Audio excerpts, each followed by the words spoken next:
नमस्कार दोस्तों, श्याम क्लासेज में आपका स्वागत है। मैं महेश कुमार। दोस्तों, अपन ने पिछली कक्षा में बात कर ली राजस्थान की नदियों के बारे में, विस्तार से अपन ने बात कर ली।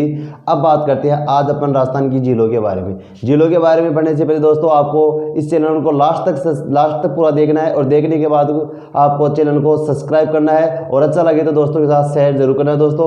अब उसके बाद दोस्तों बात करते हैं राजस्थान की झीलों के बारे में। राजस्थान में दो प्रकार की झीलें पाई जाती है दोस्तों। कितने प्रकार की झीलें पाई जाती है? दो प्रकार की। एक तो आती है खारे पानी की झीलें, खारे पानी की झीलें। दूसरी है मीठे पानी की झीलें, खारे पानी की झीलें और मीठे पानी की झीलें। तो झीलों के प्रकार कितने हैं? दो। झीलों के प्रकार कितने हैं दोस्तों? झीलों के प्रकार हैं दो। एक तो है खारे पानी की झील, एक है मीठे पानी की झील। अब दोस्तों खारे पानी की झील कई बार ऊपर से प्रश्न पूछा जाता है कि निम्न में से कौन से खारे पानी की झील है, निम्न में से कौन सी मीठे पानी की झील है। और सबसे ज्यादा इन झीलों में पूछे जाते हैं राजस्थान में प्रमुख रूप से जो मोस्टली की जो तीन झीलें हैं, एक तो कोलायत झील, एक बालसमंद झील और एक कौन सी है? बालसमंद झील और एक है कालाना झील। कोलायत, कालाना और बालसमंद, इन तीन झीलों के बारे में बहुत बार पूछा जाता है और कंफ्यूज भी करती है क्योंकि ये तीन झीलें मीठे पानी की है और बाकी की सभी क्या है? खारे पानी की झीलें मरुस्थल में। तो दोस्तों आपको सबसे पहले अपन बात करते हैं राजस्थान में प्रमुख खारे पानी की झीलें। तो खारे पानी की झीलों के बारे में विस्तार से बात करते हैं। उसमें ध्यान रखना है कि मरुस्थल में पाए जाने वाली खारे पानी की जो झीलें हैं उनको रन या टोड के नाम से जाना जाता है और प्लाय के नाम से भी जाना जाता है। तो रन और टोड के बारे में अब मैंने पहले आपसे बात की थी कि रन और टोड क्या होता है और एक है प्लाया क्या होता है। राजस्थान का जब परिचय पढ़ा था उसमें पढ़ा था पहले क्या? रन या टोड। तो रन या टोड क्या है? मरुस्थल में पाए जाने वाली छोटी स्थायी झीलों को, मरुस्थल में पाई जाने वाली छोटी स्थायी झीलों को, ठीक है। एक तो छोटी और स्थायी है, ध्यान रखना। छोटी स्थायी झीलों को तो कहा जाता है रन या टोड और मरुस्थल में पाई जाने वाली बड़ी और अस्थायी झीलों को कहा जाता है क्या? पलाया, ठीक है दोस्तों। इन झीलों के सूखने के बाद में खेती की जाती है और रन या टोड है ये क्या? एक दलदल के रूप में पाई जाती है तो यहाँ पर खेती नहीं हो पाती है, जो मिट्टी है उसकी उर्वरता खत्म हो जाती है। तो रन या टोड क्या है? रेगिस्तान में पाई जाने वाली छोटी स्थायी झीलों को रन या टोड कहा जाता है। और प्लाया क्या है? प्लाया क्या है? तो ये क्या है? मरुस्थल में पाई जाने वाली बड़ी अस्थायी झीलों को क्या कहा जाता है? प्लाया। और ये सर्वाधिक झीलें कहाँ पाई जाती है? तो ये सर्वाधिक पाई जाती है राजस्थान में जैसलमेर जिले में। कहाँ पाई जाती है? जैसलमेर जिले में पाई जाती है। अब उसके बाद मरुस्थल के बाद में आता है तटीय झीलों में। तटीय जो प्रदेश है ना, तटीय प्रदेशों में पाए जाने वाली झीलों को किस नाम से जाना जाता है? तो लेंगूर, एक तो लेंगूर या कयाल या लेंगूर जो सर्वाधिक पाई जाती है कहाँ? तो केरल राज्य में। तटीय प्रदेशों में पाए जाने वाली खारे पानी की झीलों को या तटीय प्रदेश में पाए जाने वाली झीलों को किस नाम से जाना जाता है? तो कयाल या लेंगूर के नाम से। और ये सर्वाधिक झीलें कहाँ पाई जाती है भारत में? तो केरल में पाई जाती है। जबकि रन और टोड राजस्थान में पाई जाती है सबसे ज्यादा। और राजस्थान में कहाँ सबसे ज्यादा? जैसलमेर जिले में पाई जाती है। अब दोस्तों अपन बात करते हैं राजस्थान की प्रमुख खारे पानी की झीलों के बारे में। तो खारे पानी की झीलों के बारे में अपन बात करते हैं सबसे पहले कि खारे पानी की झीलें कौन कौन सी होती है। तो दोस्तों इसके लिए सबसे पहले एक छोटी सी ट्रिक है, उसके माध्यम से अपन पढ़ते हैं कि राजस्थान की खारे पानी की झीलें कौन कौन सी है। तो इसकी ट्रिक है साड़ी का पल्लू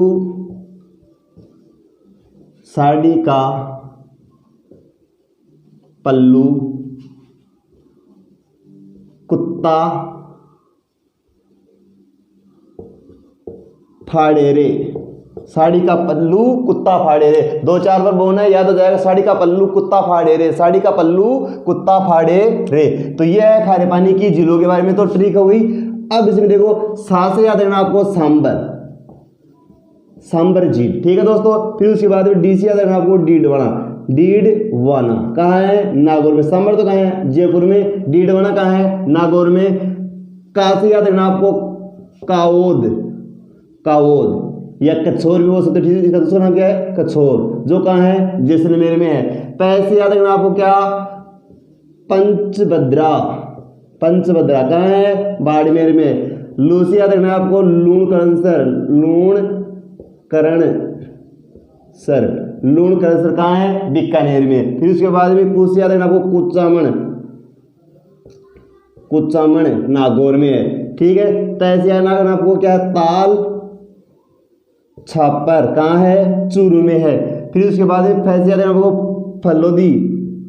फलोदी कहाँ है? जोधपुर। जोधपुर में एक और है कौन सी? बाप। बाप, तो ये दोनों कहाँ है? जोधपुर में। फिर उसके बाद में डे से याद है हमको डेगाना। डेगाना, डेगाना कहाँ है? नागौर में। और रे से याद है आपको क्या? रेवासा। रेवासा कहाँ है? सीकर में है। ठीक है दोस्तों, एक नावा है, नावा। नावा कहाँ पड़ता है? नागौर में, जहां आदर्श लवण पार्क की स्थापना की गई है। ठीक है, तो आदर्श लवण पार्क कहाँ है? नावा, नागौर में है। ठीक है, तो रेवासा कहाँ है? सीकर में है। ये हो गई आपकी खारे पानी की झीलें, और बाकी जो भी है वो क्या है? मीठे पानी की झीलें है। तो याद रखना है साड़ी का पल्लू कुत्ता फाड़े रे। तो सा से याद रखना सांबर झील जो है जयपुर में, डी से डीडवाना नागौर में, का से कावोद या कछोर झील। ठीक है, और पैसे पंचभद्रा झील, लू से लुणकरसर, कू से क्या है? कुचामन झील, और ता से क्या है आपका? तालछापर झील।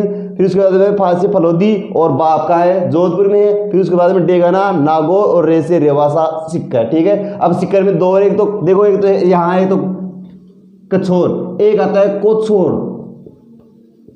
कोछोर, कोछोर तो है सीकर में, कोछोर तो कहाँ है? सीकर में। और खचोर कहाँ है? जैसलमेर में। दोस्तों ये ध्यान रखना है, ये कहाँ है?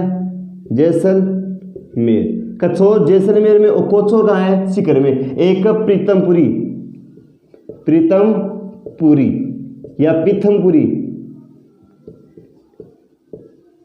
ठीक है, प्रीतमपुरी झील। ठीक है, प्रीतमपुरी झील भी कहाँ है? सीकर में। दोस्तों अब बात करते हैं अपन एक एक झीलों के बारे में विस्तार से, और इन सभी झीलों में केवल आपको प्रमुख रूप से 3 झीलों के बारे में विस्तार से पढ़ना है। एक तो सांबर झील के बारे में, एक डीडवाना झील नागौर के बारे में, और एक पंचभद्रा झील। और बाकी की जो झीलें बच गई उनके बारे में केवल याद रखना है जिला और झील का नाम, जिला और झील का नाम, ये दो नाम रखना है कि कौन सी झील कहाँ पर है, जिले का नाम और झील का नाम याद रखना है। और इन 3 झीलों के बारे में हम विस्तार से बात करते हैं। तो सबसे पहले बात करते हैं अपन किसके बारे में? सांबर झील के बारे में। सांबर झील सबसे पहले पढ़ेंगे किसके बारे में? सांबर झील। सांबर झील, तो सांबर झील पढ़ने के लिए सबसे पहले दोस्तों कि सांबर झील है उसकी आकृति बनानी है। जैसे मान लो अपन एक मानचित्र से बनाएंगे कि सांबर झील हो गई, और इस सांबर झील बनाने के बाद में इसके आसपास में जो भी चीजें हैं उनके बारे में विस्तार से लिखेंगे कि इसके बारे में पास में क्या है। तो सबसे पहले बात करते हैं सांबर झील। सांबर झील है जो, इसकी लंबाई तो कितनी है? यहाँ से लेकर यहाँ तक इसकी कुल लंबाई तो कितनी है? तो लंबाई तो इसकी 32 किलोमीटर। सांबर झील की लंबाई तो कितनी है? 32 किलोमीटर। और इसकी चौड़ाई कितनी है? तो चौड़ाई है इसकी कितनी? 3 से लेकर 12 किलोमीटर। लंबाई तो कितनी है? 32 किलोमीटर। ठीक है दोस्तों, और चौड़ाई कितनी इसकी? 3 से लेकर के 12 किलोमीटर चौड़ी है। अब उसके बाद में सांबर झील कितने जिलों में फैली हुई है? सांबर झील प्रमुख रूप से तो जयपुर जिले में है। प्रमुख रूप से तो कौन से जिले में है? जयपुर में। ठीक है, फिर उसके बाद में दूसरा जिला आएगा इसका कौन सा? अजमेर। अजमेर। और तीसरा जिला इसका कौन सा? नागौर। ठीक है, अगर ये पूछे कि एक एक का जोड़ा आता है कि सांबर झील कौन से जिले में है, तो कौन से जिले में है? जयपुर में है। फिर उसके बाद में दूसरा आता है कि निम्न में से कौन से जिले में है, तो 3 जिले हैं तो उपरोक्त से भी आ सकता है। ठीक है ना, जयपुर अजमेर नागौर तीनों है, तो ये प्रमुख रूप से तीनों जिलों में तो फैली हुई है, लेकिन इसका जो रखरखाव है, रखरखाव कागजों में कौन सा है? तो जयपुर जिला ही है। तो आपको याद रखना है कि सांबर झील कहाँ है? तो जयपुर में है, लेकिन इसका प्रमुख रूप से फैलाव कितने जिलों में है? तो 3 जिलों में है, जयपुर में है, अजमेर में और नागौर में है। लेकिन प्रमुख रूप से भी पूछेगी सांबर झील कौन से जिले में है, तो याद रखना आपको क्या? जयपुर। अगर ऑप्शन जयपुर में नहीं है तो ध्यान रखना है, फिर उसके बाद इन दोनों में से एक ऑप्शन आएगा। लेकिन अगर तीनों ऑप्शन है तो पहले आपको क्या करना है? जयपुर ऑप्शन में क्या करना है? सही करना है। दोस्तों आगे बात करते हैं आप सांबर झील के बारे में। सांबर झील वैसे तो प्रमुख रूप से ये झील एक प्राकृतिक झील है। कैसी है? एक प्राकृतिक झील है, लेकिन बिजोलिया शिलालेख के अनुसार, किसके अनुसार? बिजोलिया शिलालेख। बिजोलिया शिलालेख के अनुसार इस झील का निर्माण किसने करवाया था? वासुदेव चौहान ने करवाया था। वासुदेव जी चौहान ने करवाया था। किसका निर्माण? वासुदेव जी चौहान ने सांबर झील का निर्माण करवाया था। किसके अनुसार? बिजोलिया शिलालेख के अनुसार। ठीक है, तो ये चौहानों की प्राचीनतम राजधानी भी मानी जाती है। ठीक है ना, चौहानों की सबसे प्राचीनतम राजधानी कौन सी थी? तो सांबर। तो सांबर झील का निर्माण किसने करवाया? वासुदेव जी चौहान ने। अब यहाँ एक मंदिर था, प्राचीन मंदिर, जिसका नाम है कौन सा? शाकंभरी माता। शाकंभरी माता प्राचीन मंदिर कौन सा है? शाकंभरी माता, ये प्राचीन माता है, ठीक है। तो प्राचीन यानी कि सबसे बड़ी, ठीक है। तो सबसे प्राचीन यानी कि सबसे बड़ी कौन होती है? तो बड़ी होती है क्या? नानी या दादी। तो नानी यानी कि तीर्थों की नानी, तीर्थों की नानी कौन है? शाकंभरी माता। और तीर्थों की नानी यानी कि नानी है तो इसको अपन बोल सकते हैं देवयानी, देवयानी। तीर्थों की नानी है देवयानी। तीर्थ स्थल कहाँ स्थित है? तो सांबर झील पर स्थित है, ध्यान रखना। तीर्थों की नानी कहाँ है? तो कहाँ है? सांबर झील के पास में।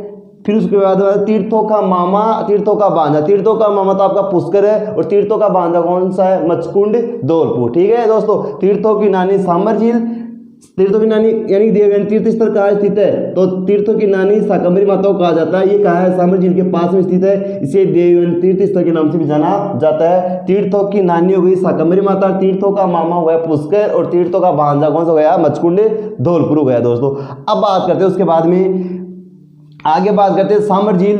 सांबर झील के पास में ध्यान रखना, इस झील में एक शैवाल पाया जाता है, स्पाइरुलिना नामक शैवाल। कौन सा शैवाल पाया जाता है? स्पाइरुलिना नामक एक शैवाल पाया जाता है। तो यह पूछा था कि स्पाइरुलिना नामक शैवाल कौन सी झील में पाया जाता है? तो कौन सी झील में पाया जाता है? सांबर झील में पाया जाता है। अब इस झील में जो नमक तैयार किया जाता है, इस झील में जो नमक तैयार किया जाता है वो क्यारीनुमा पद्धति में तैयार किया जाता है। किसमें किया जाता है दोस्तों? क्यारीनुमा पद्धति, ऐसे क्यारी बना करके। तो सांबर झील में पूछा था कि सांबर झील में नमक तैयार किया जाता है कैसे? तो क्यारीनुमा पद्धति से, क्यारीनुमा पद्धति से तैयार किया जाता है सांबर झील में नमक। अब उसके बाद में दोस्तों सांबर झील के बारे में अब बात करते हैं कि सांबर झील ये भारत की नमक उत्पादन की दृष्टि से सबसे बड़ी झील है। जो राजस्थान है वो भारत का कुल 12% नमक उत्पादन करता है। कितना करता है? 12% उत्पादन करता है नमक राजस्थान, ठीक है। और राजस्थान का भी 8.7% अकेली सांबर झील करती है। कितना करती है? 8.7%। तो दोस्तों पूछा जाता है कि सांबर जो झील है वो भारत की सबसे बड़ी क्या है? खारे पानी की झील है नमक उत्पादन की दृष्टि से। अगर पूछे कि विश्व की सबसे बड़ी खारे पानी की झील कौन सी है? तो कैस्पियन सागर विश्व की कौन सी है? कैस्पियन, कैस्पियन सागर। ये कहाँ है? रूस में। कैस्पियन सागर विश्व की सबसे बड़ी खारे पानी की झील है। और भारत की सबसे बड़ी खारे पानी की झील पूछे तो वो तो आएगी आपकी कौन सी? चिल्का झील, चिल्का झील जो कहाँ है? उड़ीसा में, ठीक है। चिल्का झील भारत की सबसे बड़ी खारे पानी की झील है, लेकिन नमक उत्पादन की दृष्टि से भारत की सबसे बड़ी खारे पानी की झील कौन सी है? तो वो कौन सी आपकी? सांबर झील, जो कितना करती है? भारत का पूछे या राजस्थान का पूछे तो 8.7% नमक उत्पादन करती है। अब उसके बाद दोस्तों इस झील के पास में एक पर्यटन स्थल है जिसका नाम है रामसर साइट। पर्यटन स्थल है कौन सा? Ramsar site, Ramsar site. ये रामसर साइट का एक पर्यटन स्थल भी बनाया गया है। कौन सी झील के पास में? सांबर झील के पास में है। अब उसके बाद में आगे बात करते हैं दोस्तों सांबर झील के बारे में। सांबर झील में कौन कौन सी नदियों का पानी डाला जाता है? ठीक है, कौन कौन सी नदियों का पानी गिरता है? ये राजस्थान की सबसे गहरी झील है जिसका समुद्र जैसे भी क्या, समुद्र से भी क्या इसका नीचा पेटा है, ठीक है दोस्तों। तो इस झील में देखो नीचे से तो ठीक है, यानी कि नीचे से जैसे मान लो ऊपर से मान लीजिए यहाँ से उत्तर दिशा से, तो इसमें से एक नदी आती है जिसका नाम है मेंथा, मेंथा नदी, ठीक है। मेंथा नदी का इसका पानी, इसमें पानी डाला जाता है। फिर उसके बाद नीचे से एक झील नदी है जिसका नाम है रूपनगढ़, रूपनगढ़, ठीक है दोस्तों। तो रूपनगढ़ नदी नीचे दक्षिण से तो कौन सी है? रूपनगढ़ नदी, ठीक है, जो अजमेर में। फिर उसके बाद में उत्तर में कौन सी है? मेंथा नदी। दो नदियां और इसमें जो अपना जल डालती है, एक तो खारी और एक है खंडेला, खारी और खंडेला, ये चार नदियां इसमें पानी डालती है। खारी, खंडेला, रूपनगढ़ और एक मेंथा, चार नदियों का पानी डाला जाता है। तो आप प्रश्न पूछा गया है पिछले एग्जामों में कि निम्न में से कौन सी नदी सांबर झील में पानी नहीं डालती है या जल नहीं डालती है? तो ध्यान रखना ये चार नदियां हैं, रूपनगढ़, खारी, खंडेला और मेंथा, इन चार नदियों का पानी डाला जाता है। अब उसके बाद दोस्तों आगे प्रश्न पूछा जाता है किसमें? जो सांबर जो झील है, इस सांबर झील के बारे में, इस झील में ये प्राकृतिक झील तो गई, वासुदेव जी चौहान इसका निर्माण करवा दी, इसके अनुसार बिजोलिया शिलालेख के अनुसार। अब इस झील के बारे में दूसरे पर विस्तार से थोड़ी सी बात करते हैं इतिहास के बारे में कि इतिहास में इसके कौन कौन से प्रश्न बनते हैं इतिहास में। तो इतिहास में देखो दोस्तों, एक तो याद रखना है अकबर और जोधा, अकबर व जोधा। अकबर व जोधा का विवाह कौन सी झील के पास में हुआ था? तो अकबर और जोधा का विवाह स्थल पूछा जाता है तो सांबर झील। ठीक है, अकबर और जोधा का विवाह स्थल है तो क्या है? सांबर झील। अब उसके बाद में इस अकबर के समय में एक जो संप्रदाय है जिसमें जो संतोष संप्रदाय में ना दादू दयाल जी, दादू दयाल, ये दयालु बहुत है इसलिए इसका नाम क्या हुआ? दादू दयाल। तो संतों संप्रदायों में देखा ना दादू जो दयाल जी है इनको कहा जाता है राजस्थान का कबीर जी। क्या ठीक है, राजस्थान का कबीर कौन है? दादू दयाल। दादू दयाल जी इन्होंने दादू पंथ की स्थापना की थी। कौन से पंथ की? दादू पंथ। दादू दयाल जी ने कौन से पंथ की स्थापना की? दादू पंथ की स्थापना की थी। कौन सी झील के पास में की थी? तो सांबर झील के पास में की थी। कब की थी? तो 1576 ईस्वी में दादू दयाल जी ने दादू पंथ की स्थापना 1576 में कौन सी झील के पास में की थी? तो सांबर झील के पास में की थी। और दादू दयाल जी ने यहीं पर अपना पहला उपदेश दिया था। दादू दयाल जी ने राजस्थान में अपना प्रथम उपदेश कौन सी झील के पास में दिया? तो सांबर झील के पास में दिया था। कब दिया था? तो 1576 ईस्वी में दिया था। अब उसके बाद में दादू दयाल जी अकबर से मुलाकात करता है फतेहपुर सीकरी में। तो दादू दयाल जी पहली बार अकबर से मुलाकात यानी कि भेंट कहाँ करता है? ठीक है, तो ये करता है फतेहपुर सीकरी में। कहाँ करता है? फतेहपुर सीकरी में 1585 में फतेहपुर सीकरी में पहली बार दादू दयाल जी अकबर से क्या करता है? मुलाकात करता है। ठीक है, और दादू दयाल जी ने दादू पंथ की स्थापना 1576 ईस्वी में की। यहीं पर उन्होंने अपना प्रथम उपदेश दिया था। फिर उसके बाद में अकबर और जोधा का विवाह स्थल माना जाता है तो कौन सी झील मानी जाती है? तो सांबर झील मानी जाती है दोस्तों। अब उसके बाद में दादू दयाल जी इसके प्रसिद्ध शिष्य हैं जिसका नाम है संत रजब जी, जो जीवन भर क्या दूल्हे के वेश में रहा था। ठीक है, तो पूछा जाता है कि दादू दयाल जी का प्रसिद्ध शिष्य कौन सा है? तो कौन सा है? रजब जी है। फिर उसके बाद में दादू दयाल जी में जो सत्संग होता है, सत्संग उसको क्या कहा जाता है? दादू दयाल जी के सत्संग को यानी कि दादू पंथ में या दादू दयाल जी के सत्संग को किस नाम से जाना जाता है? तो जाना जाता है अलख दरीबा। अलख दरीबा के नाम। अलख दरीबा क्या है? तो दादू दयाल जी के सत्संग को किस नाम से जाना जाता है? अलख दरीबा के नाम से जाना जाता है। अब एक और प्रश्न बनता है इस दादू दयाल जी के बारे में कि जो दादू दयाल जी इस संप्रदाय के लोग हैं, अपने संप्रदाय जो हिंदू है वो आपस में जो मिलते हैं, हिंदू में आपस में जो लोग मिलते हैं वो आपस में क्या बोलते हैं? राम राम बोलते हैं। तो इस संप्रदाय में जो लोग आपस में मिलते हैं तो वो बोलते हैं सत्य राम। ठीक है ना, पंथ दादू दयाल जी जो है उनके जो लोग आपस में मिलते हैं तो वो बोलते हैं सत्य राम। क्या बोलते हैं दोस्तों? सत्य राम। ठीक है, दादूपंथी संप्रदाय के जो लोग हैं आपस में मिलने पर क्या बोलते हैं? सत्यराम बोलते हैं। इनका प्रसिद्ध जो क्या है जागरण होता है उसको क्या बोलते हैं? अलख दरीबा बोलते हैं। दादू दयाल जी ने दादूपंथी की स्थापना 1576 ईस्वी में सांबर झील के पास में दिया था और उन्होंने अपना प्रथम उपदेश भी यही दिया। अकबर जोधा का विवाह स्थल हो गया। भारत की सबसे बड़ी झील है कौन सी? चिल्का झील। नमक उत्पादन की दृष्टि से सबसे बड़ी झील कौन सी? आपकी सांबर झील। विश्व की सबसे बड़ी झील कौन सी है? तो कैस्पियन सागर झील। सांबर झील में क्यारीनुमा पद्धति से तैयार किया जाता है क्या? नमक। यहाँ स्पाइरुला नामक क्या पाया जाता है? एक शैवाल पाया जाता है। इसकी लंबाई 32 किलोमीटर है। कितनी है दोस्तों? 32 किलोमीटर लंबी है और ये 3 से 12 किलोमीटर क्या है? चौड़ी है। फिर उसके बाद ये हो गया, इस झील में 4 नदियों का पानी डाला जाता है, खारी, खंडेला, रूपनगढ़ और एक है मेंथा। खारी, खंडेला, रूपनगढ़ और मेंथा 4 नदियों का पानी डाला जाता है दोस्तों। 3 जिलों में ये फैली हुई है, अजमेर, नागौर और जयपुर में। लेकिन ये प्रमुख रूप से इसका रखरखाव कौन से जिले में है? तो जयपुर जिले में है। ठीक है ना, तो पूछे कि तीनों में से तीनों ऑप्शन में तो पहला ऑप्शन कौन सा आपका? जयपुर। कौन से जिले में है ये? प्रमुख रूप से जयपुर जिले में स्थित है। ये तो गया कौन सा? आपकी सांबर झील। बिजोलियन शिलालेख के अनुसार इस झील का निर्माण करवाया था वासुदेव जी चौहान ने। वैसे ये क्या है? प्राकृतिक झील है। यहाँ एक पर्यटन स्थल भी है कौन सा? Ramsar site. ठीक है ना, इसकी स्थापना 1990 में की थी। कभी की थी? 1990 में की थी इसकी स्थापना। अब उसके बाद इस झील के पास में सांबर जो झील है, सांबर झील में 1964 ईस्वी में कारखाना स्थापित किया था। 1964 में हिंदुस्तान सरकार के द्वारा, तो केंद्र सरकार के द्वारा, हिंदुस्तान सरकार के द्वारा Hindustan Sambhar salt limited, Hindustan Sambhar salt limited की स्थापना जयपुर में सांबर झील पर किया गया था। ये हो गया एक कारखाना। ठीक है दोस्तों, और फिर उसके बाद में सांबर झील यानी कि सांबर है, ये चौहानों की क्या प्राचीनतम राजधानी भी है और यहाँ पर चौहान की कुल देवी है कौन सी? शाकंभरी माता, जिसे तीर्थों की नानी या देवयानी के नाम से भी जाना जाता है। ठीक है दोस्तों, ये आपकी हो गई सांबर झील के बारे में। अब नेक्स्ट आपकी झील है कौन सी? पंचभद्रा झील। कौन सी दोस्तों? पंचभद्रा झील। पंचभद्रा झील कहां पर स्थित है दोस्तों? तो पंचभद्रा झील बालोतरा बाड़मेर में स्थित है। कहां है? पंचभद्रा झील बालोतरा बाड़मेर में। पंचभद्रा झील। पंचभद्रा झील सबसे पहले क्या करना है? पंचभद्रा झील का चित्र बनाना है। पंचभद्रा झील कहां है? तो बालोतरा बाड़मेर में। कहां है? बाड़मेर में। फिर सबसे पहले बात करते हैं जो ये झील है, इस झील में ये भारत की सबसे खारी झील है। भारत की सर्वाधिक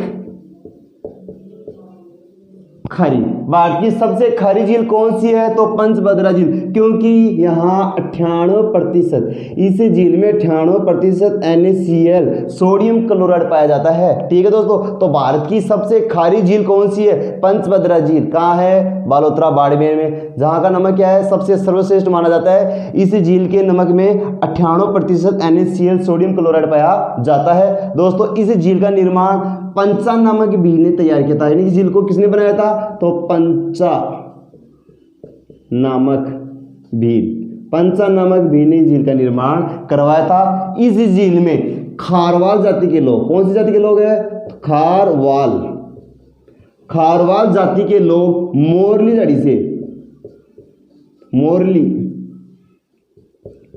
झाड़ी से नमक तैयार करते हैं। तो पूछा जाता है कि खारवाल जाति का संबंध किससे है? नमक उत्पादन से। ये प्रश्न आया हुआ है कि नमक उत्पादन के लिए कौन सी जाति प्रसिद्ध है? तो खारवाल जाति के लोग प्रसिद्ध है। कौन सी झाड़ी से? तो मोरली झाड़ी से। अब मोरली झाड़ी से है तो पूछा जाता है कि जो ये झील है, इस झील में वायु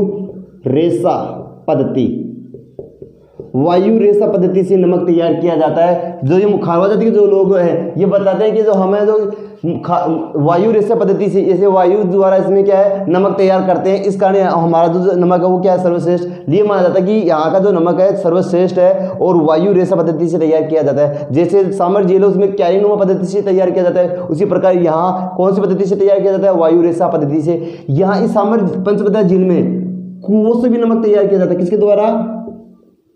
कुओं से भी, ठीक है ना, कुओं से भी नमक तैयार किया जाता है, जिसे कोशीय पद्धति भी बोलते हैं।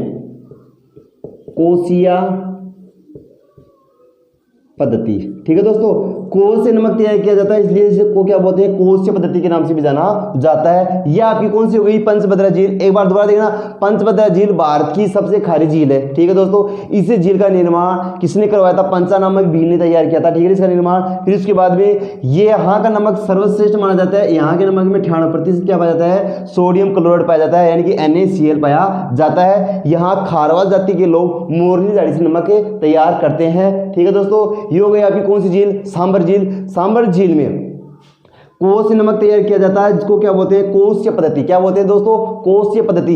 अब ध्यान रखना, इस सांबर झील, पंचभद्रा झील के पास में, ठीक है ना, पंचभद्रा झील में कोशीय पद्धति के द्वारा नमक तैयार किया जाता है। कोष से तैयार किया जाने के कारण इसको बोलते हैं कोशीय पद्धति। यहाँ सर्वाधिक कारखाने भी स्थित है। कहाँ?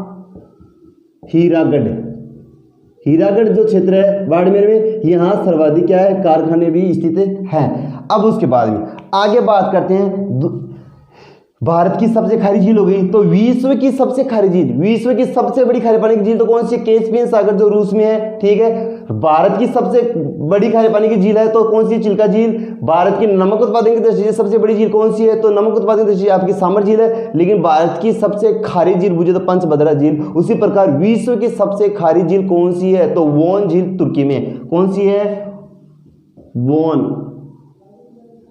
वोन कहाँ है? तुर्की में। वोन झील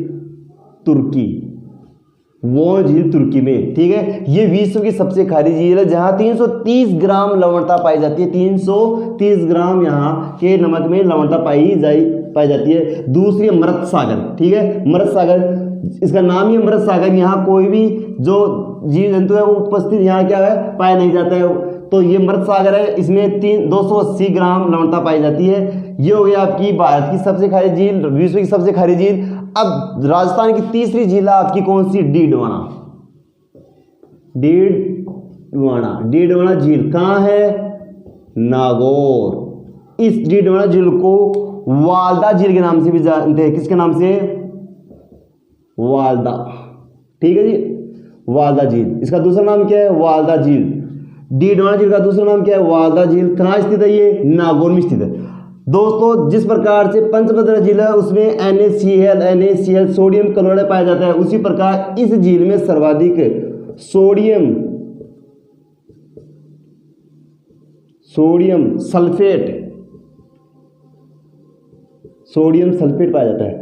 कौन सी झील है जिसमें सर्वाधिक सोडियम सल्फेट की मात्रा पाई जाती है? तो कौन सी झील आपकी? डीडवाना झील। सोडियम सल्फेट की मात्रा सर्वाधिक पाए जाने के कारण यहाँ का नमक खाने अयोग्य है, खाने यानी कि योग्य नहीं है। ठीक है, खाने योग्य नहीं है, खाने योग्य नहीं है। तो अब खाने योग्य नहीं है तो यहाँ का नमक किसमें तैयार यानी किसमें काम में लिया जाता है? तो ये काम में लिया जाता है तो कागज उद्योग में या चमड़ा उद्योग में, कागज उद्योग या चमड़ा उद्योग में यहाँ का नमक काम में लिया जाता है। दोस्तों यहाँ के नमक किसमें काम में लिया जाता है? खाने योग्य नहीं होने के कारण कागज उद्योग और चमड़ा उद्योग में यहाँ का नमक काम में लिया जाता है। यहाँ के नमक में सर्वाधिक क्या पाया जाता है? सोडियम सल्फेट पाया जाता है। इसी झील के पास में दो कारखाने बनाए गए, राजस्थान स्टेट केमिकल वकल स्टेट, ठीक है, राजस्थान स्टेट केमिकल वकल, ये दो कारखाने स्थापित किए गए हैं। अब उसके बाद में इसी झील के पास में एक मंदिर है जिसका नाम है क्या? कौन सी झील के पास में? जो डीडवाना झील है, डीडवाना झील के पास में सरकी माता, कौन सी माता का मंदिर है? सरकी माता, जिसे